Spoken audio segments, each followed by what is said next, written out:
رزق کے اندر برکت کیسے ہو اس کے چند اصول ہیں. پہلا اصول تو یہ کہ جو آدمی نیکی، دیانت، سچائی کے ساتھ اپنا کاروبار کرے، ان چیزوں کی وجہ سے برکت لازمی ہوتی ہے. دلیل اس کی کہ خدیجہ الکبریٰ رضی اللہ تعالی عنہا نے نبی علیہ الصلوۃ والسلام کو سامان تجارت دے کر بھیجا تو نبی علیہ الصلوۃ والسلام نے اس کو جا کر بیچا. صداقت، امانت، دیانت، فراست، ان چیزوں کو استعمال کیا.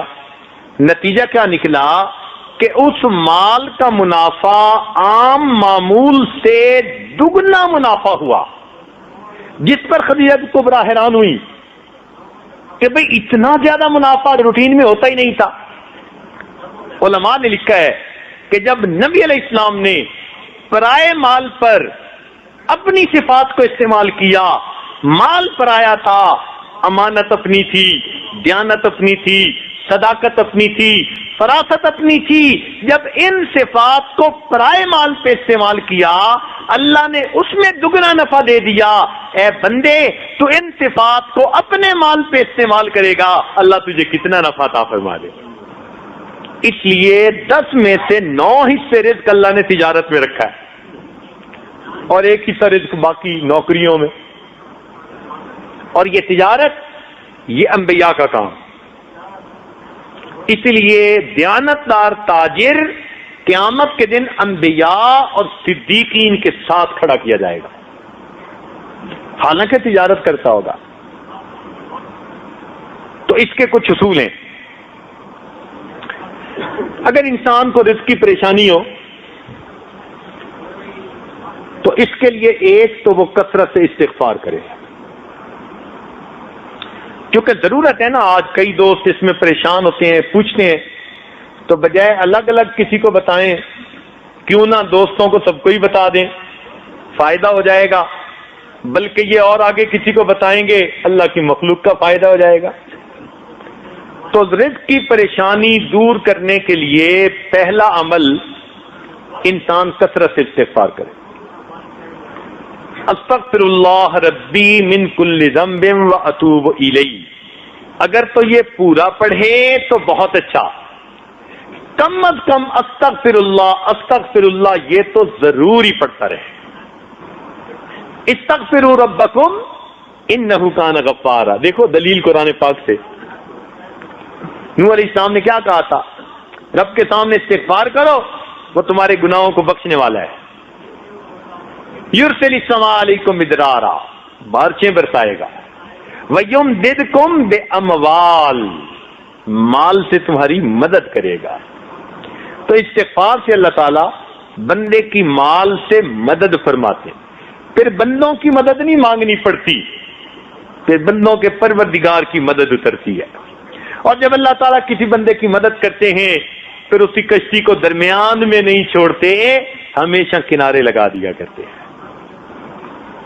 دوسری بات کہ جتنی حیثیت ہو اللہ تعالیٰ کے راستے میں صدقہ کرے. مثلا کچھ لوگ روزانہ صدقہ کرتے ہیں. یہ کہاں لکھا ہوا ہے کہ روزانہ آپ نے ہزاروں لاکھوں کے حساب سے صدقہ کرنا ہے؟ آپ اگر 1 روپیہ بھی صدقہ کریں گے روز کا تو صدقہ کرنے والوں میں شامل ہو جائیں گے. 5 بھی کریں گے تو صدقہ کرنے والوں میں شامل. تو مقدار کو مت دیکھیں، اپنی حیثیت کو دیکھیں. اس حیثیت کے حساب سے آپ اگر اللہ کے راستے میں کچھ نکالیں گے تو صدقہ سے اللہ تعالی رزق میں برکت عطا فرماتے ہیں. نبی علیہ الصلوۃ والسلام نے قسم اٹھا کر حدیث میں یہ بات فرمائی. اگر اللہ کے محبوب ویسے ہی بات کر دیتے تو صادق و امین کی یہ بات سچی تھی، مگر انہوں نے قسم کھا کر فرمایا کہ صدقہ کرنے سے آدمی کے رزق کے اندر کمی نہیں آتی، اللہ تعالیٰ برکت عطا فرما دیتے. تیسری بات کمزوروں کے اوپر احسان کرنے سے. کوئی ہینڈی کیپڈ ہے، بیوہ ہے، یتیم ہے، مسکین ہے، چھپ کے اس کی مدد کرنا، پتہ ہی نہ چلے. صحابہ کرام کے اندر یہ بڑی صفت تھی کہ وہ ایسے کام کرتے تھے اور کسی کو پتہ بھی نہیں چلنے دیتے تھے. چنانچہ سیدنا عمر رضی اللہ عنہ ایک مرتبہ آئے اور انہوں نے آ کر دیکھا کہ حضرت ابوبکر صدیق رضی اللہ تعالیٰ عنہ نے اپنے کام والی جگہ پر ایک رجسٹر رکھا ہوا ہے اور اس پر لکھا ہے کہ فلاں بندہ معذور ہے، حاجت مند ہے، ضرورت مند ہے، اور اس کی خدمت کون کرے گا. آگے اس کا نام بھی لکھا ہوا ہے. سارا رجسٹر دیکھا تو وہ خانے پور دیکھے. ایک جگہ لکھا تھا کہ یہ بیوہ ہے، بوڑھی ہے، اس کے گھر میں جھاڑو دینا ہے اور پانی بھرنا ہے، مگر آگے اس کے خدمت کرنے والے خانے میں کوئی نام نہیں تھا. انہوں نے رجسٹر دیکھا، انہوں نے نیت کر لی، اچھا بھائی اس کی خدمت میں کر لوں گا. چنانچہ اگلے دن فجر کے بعد اس کے گھر پہنچے، دروازے پہ دستک دی، اماں میں آپ کی خدمت کے لیے آیا ہوں. انہوں نے کہا جی خدمت کرنے والا تو آیا تھا، وہ خدمت کر کے چلا گیا. اچھا چلو میں کل فجر سے پہلے آ جاؤں گا. اگلے دن عمر رضی اللہ تعالیٰ عنہ تہجد پڑھنے کے بعد فجر سے پہلے ہی اس کے دروازے پر پہنچے کہ میں اس کی خدمت کروں گا، جھاڑو دوں گا، اس کا پانی بھر دوں گا. دستک دی، بڑھیا نے کہا جی کہ وہ تو کوئی آیا تھا، پانی بھی بھر گیا، جھاڑو بھی دے گیا. اچھا، وہ بھی عمر بن خطاب تھے. کہنے لگے اچھا پھر میں دیکھتا ہوں. اگلے دن عشاء پڑھ کے وہ راستے میں ایک جگہ چھپ کے بیٹھ گئے. کہنے لگے اب دیکھتا ہوں کون جاتا ہے خدمت کرنے والا. آدھی رات، جب گہری رات تھی نا، اس وقت اچانک انہوں نے دیکھا کہ کوئی آہستہ آہستہ قدموں سے اس بڑھیا کے دروازے کی طرف جا رہا ہے.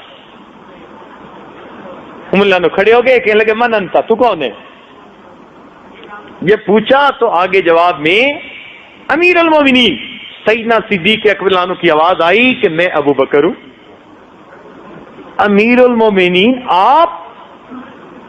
کہ ہاں میں اس بڑھیا کی خدمت میں کرتا تھا اور میں نے اپنا نام لکھنا مناسب نہیں سمجھا تھا، اس لیے تمہیں خانہ خالی نظر آیا، ورنہ اس کا پانی تو میں رات کو آ کے بھر دیتا.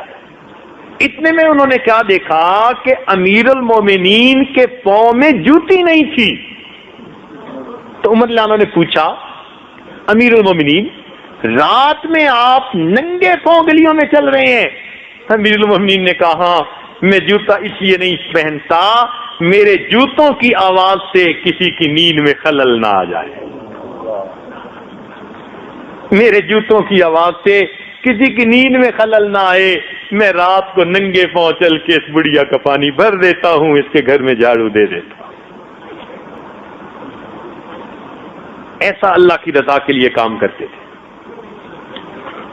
تو ہم بھی اگر کسی پر احسان کریں تو یوں چھپ کے کریں.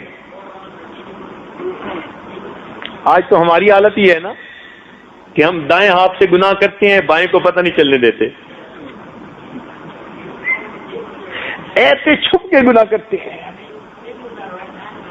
صحابہ کرام دائیں ہاتھ سے صدقہ کرتے تھے اور بائیں ہاتھ کو پتہ نہیں چلتا تھا.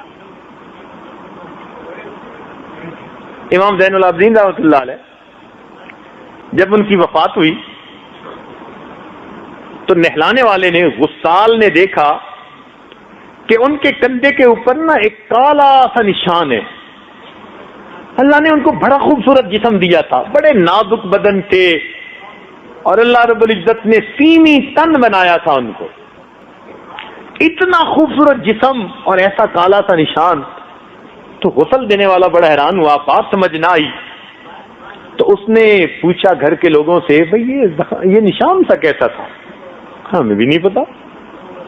بات ان کی اہلیہ تک پہنچی، جی نشان کیسا تھا؟ ان کا جی ہمیں بھی پتہ نہیں ہے. عجیب سی بات. کئی دن گزر گئے. کئی دنوں کے بعد جو بیوائیں تھیں، جو نادار تھے، جو ہینڈی کیپ تھے، ان کے گھروں سے آواز آئی وہ کہاں گیا جو ہمیں پانی پلایا کرتا تھا. تب پتہ چلا کہ رات کے اندھیرے میں پانی کی مشک اپنے کندھے پر لے کر ضرورت مند لوگوں کے گھروں میں پانی بھرا کرتے تھے، اور زندگی میں پتہ ہی نہیں تھا کسی کو کہ آگے بھر جاتا ہے. ان کے مرنے کے بعد پتہ چلا. یہ جو خدمت ہے نا، یہ اللہ تعالیٰ کو بڑی محبوب.